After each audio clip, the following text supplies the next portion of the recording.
大家好，我是老李，今天和大家分享一下如何使照片产生一种分割的效果。这是我制作完成的效果图。好，我们像往常一样，从头开始操作一遍。首先，我们打开一张照片，复制一个新的背景图层，然后我们再创建一个新的图层。我们选择渐变工具，选择一个我们比较喜欢的颜色，然后按确定，填充上我们喜欢的颜色。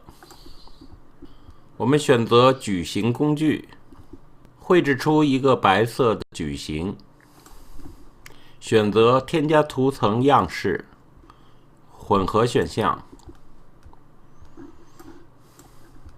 我们把填充不透明度调整为0，把挖空改为浅，点选描边效果和投影效果。我再重复一下，填充不透明度选为0，挖空选为浅，选择描边及投影，然后我们按下确定。我们点选工具栏中的移动工具。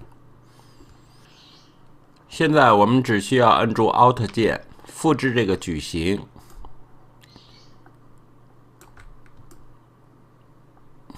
移动到我们想要的效果就可以了。